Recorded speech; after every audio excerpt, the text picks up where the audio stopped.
Welcome to the world of practical mysticism. Welcome to a wondrous way of living each day of your life.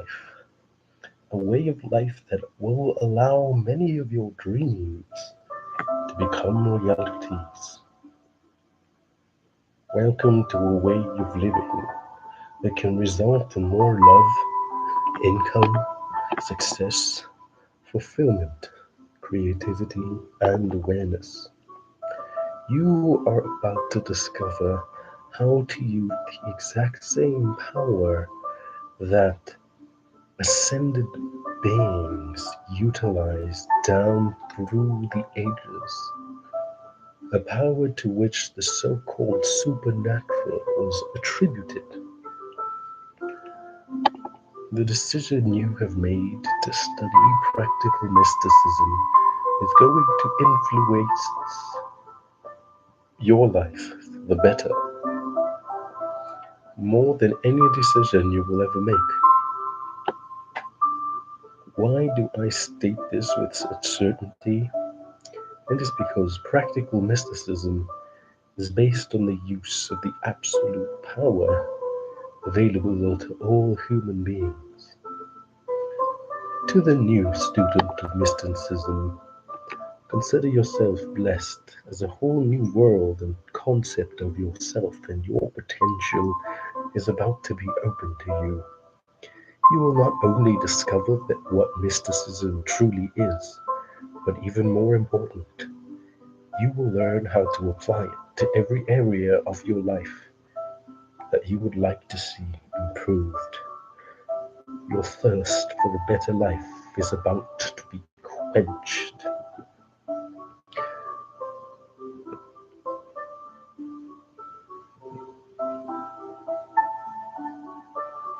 To the long-time student of life's mysteries, you have now taken the ultimate step in your search and your studies. For no matter how much you have studied and learned, it is all meaningless unless you can apply such knowledge to improve the quality of your life and then the lives of others around you. Thousands of students of life's mysteries have come before me who were walking encyclopedias of esoteric, occult, and mystical knowledge. Nonetheless, they were lonely, unloved, unsuccessful, and without funds. All of this can change by saying a simple affirmation to yourself. For all I know nothing if I cannot demonstrate a better life. All of this can change by saying a simple affirmation to yourself. For all I know nothing if I cannot demonstrate a better life. So let us swallow our esoteric pride for the moment. Stop living in vague daydreams and bring the ethereal down to earth. Talk is cheap. It may impress the neophyte. However, as I have told students for many years, put up or shut up. If indeed there is a higher power that can perform miracles in your life, why then haven't you demonstrated? Let's define mysticism. Mysticism is a much abused word in today's world, yet it represents the highest quest of human growth and awareness. I use the word abused because mysticism has become a catch all term encompassing everything from crystal gazing to tea leaf reading. In reality, however, it is none of these phenomena. Let us therefore examine what is actually meant by mysticism. The qualities of mysticism, properly defined and explained, are stated here. 1. discovering one's ultimate self reality, the relationship of man, woman, mind, and the universe.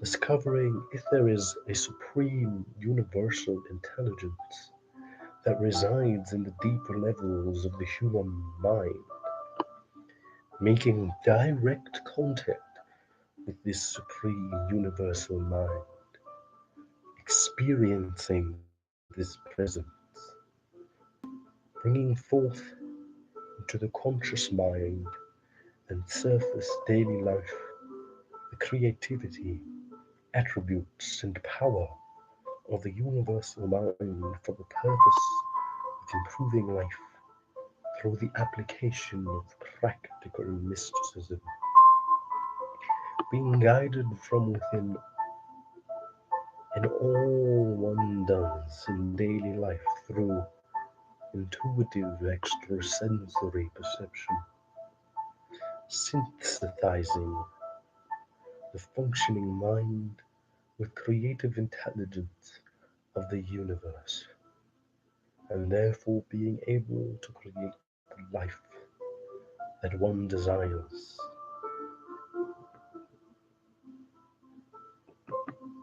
How is the mysticism practiced? Well, the main practice of mysticism is that of meditation.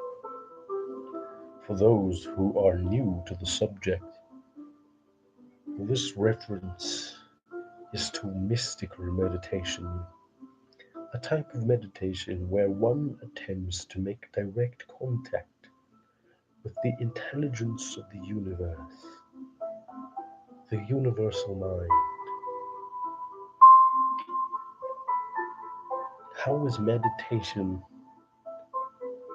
accomplished, especially in a mystical sense? Each day, for 20 minutes to an hour, go into your mind, not to think, but to release your everyday thoughts, so that whatever consciousness is at the deeper levels of the mind has a chance to surface and become apparent to you. Second sight, or mystical sight. The practice of mystical meditation is done with the physical eyes closed. As you practice, you will discover second sight. Your mind will begin to see into itself.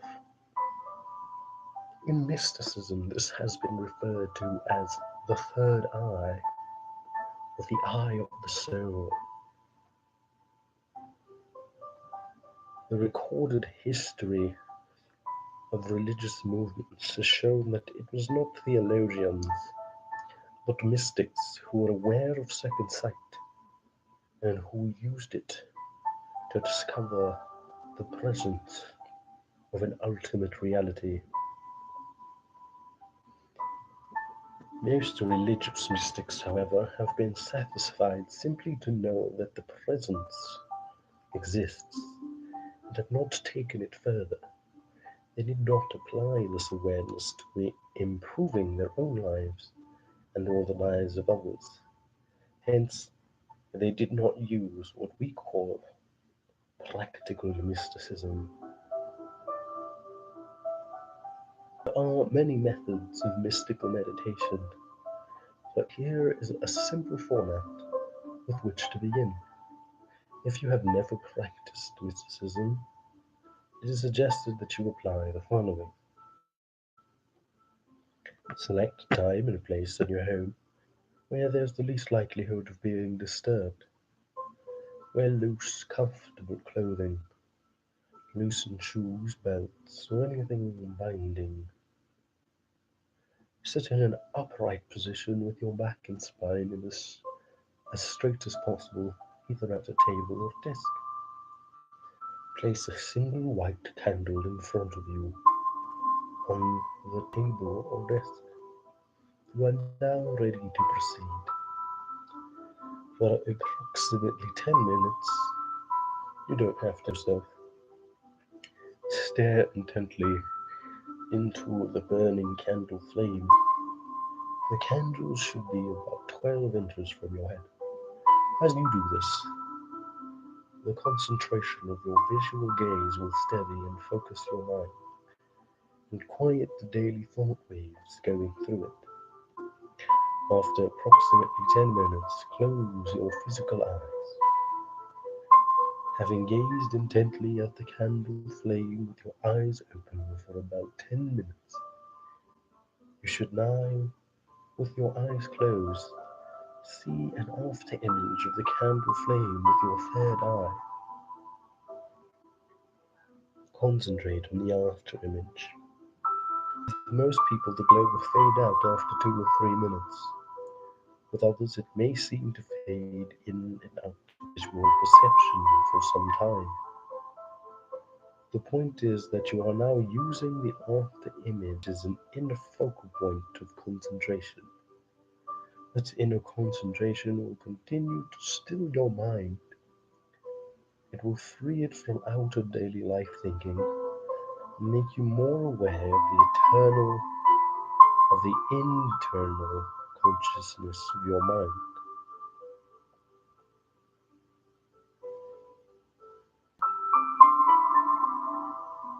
I will repeat that. This inner concentration will continue to still your mind, freeing it from outer daily life thinking and making you more aware of internal consciousness of your mind. Thus, you have shifted from an outer concentration point, the candle, to an inner concentration point, the after image.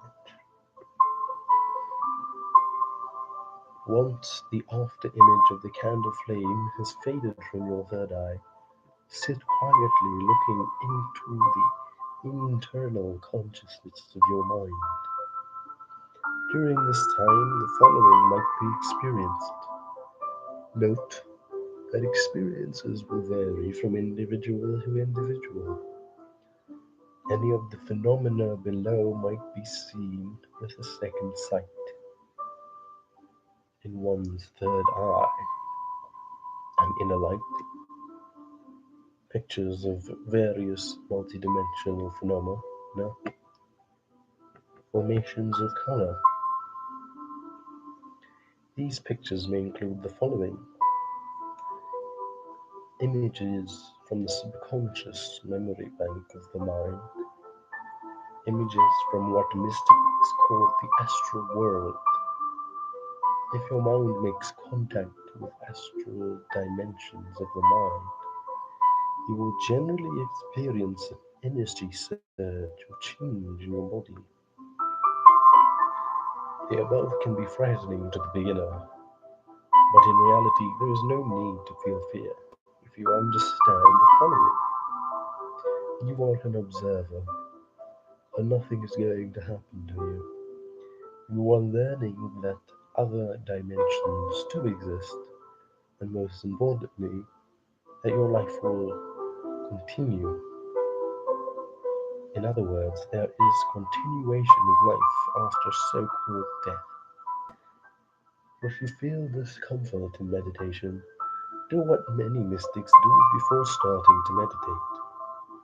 Mentally imagine that your body is surrounded with pure white light, spiritual protective light or aura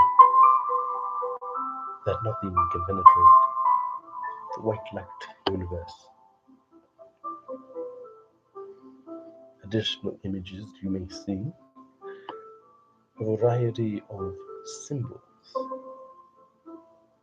Note this is where these symbols originated in the first place, from the meditation of mystics.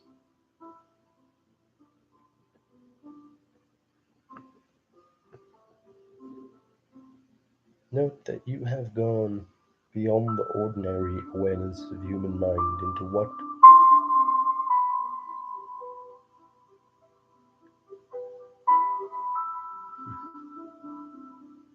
you are in the land of the mystic, viewing different facets of the universal mind. and inner light. This may be one of two phenomena. Astral light, how mystics and physics refer to this experience. This light may be limited in its perception inasmuch as you will have a sense of personal selfhood. The light, in this experience, all sense of personal selfhood vanishes, is replaced with a sense of universal selfhood, or oneness with the universe. There is no sense of the physical body, just oneness with what can only be comprehended as an inner light.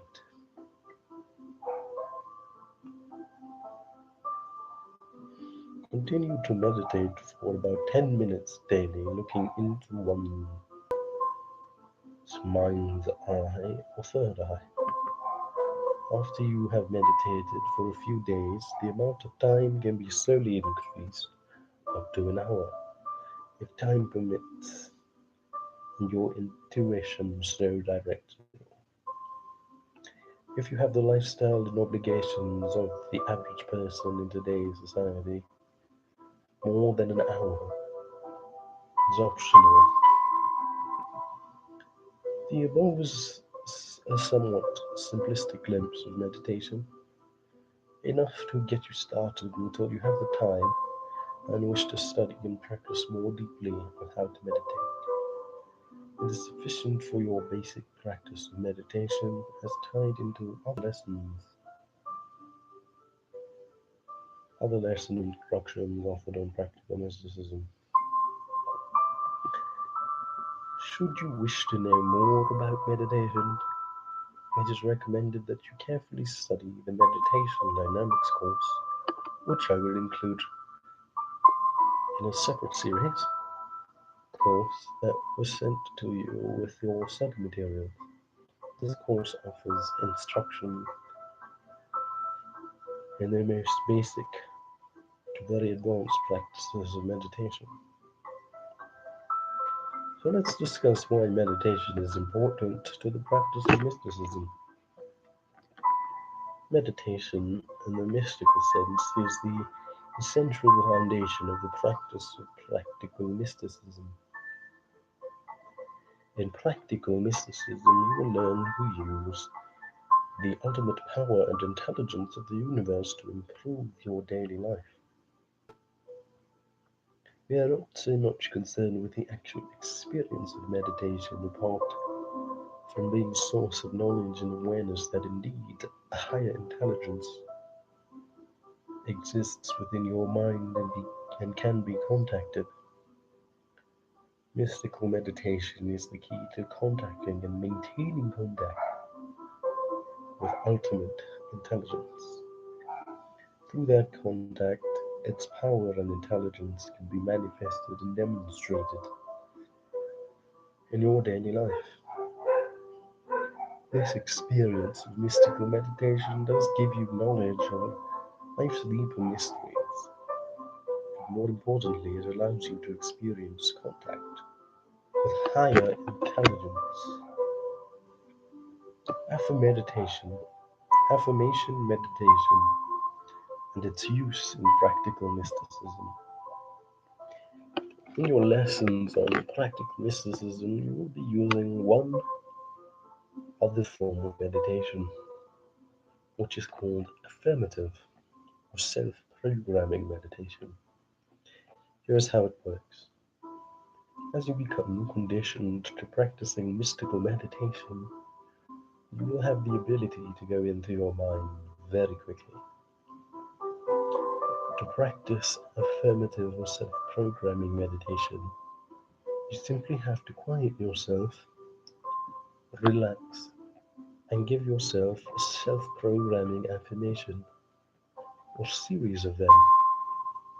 These affirmations should be said aloud, slowly and deliberately, so that the meaning is instilled into your mind. What is accomplished through self programming? Self programming is aimed at the subconscious, giving Given that the subconscious mind governs 90% of our conscious decision making, self programming can be used to maintain a positive conscience and aware attitude in the surface or conscious mind. The condition or state of the unconscious mental attitude is critical, as it must be open and receptive to receive intuitive and creative guidance from our higher mind, which is opened by the process of deep mystical meditation. All self programming affirmations and instruction modules of the Practical Mysticism course have a mystical base or foundation, worded in such a manner as to keep our conscious mind attuned to our eternal higher consciousness within. This concludes our discussion on the basics of meditation.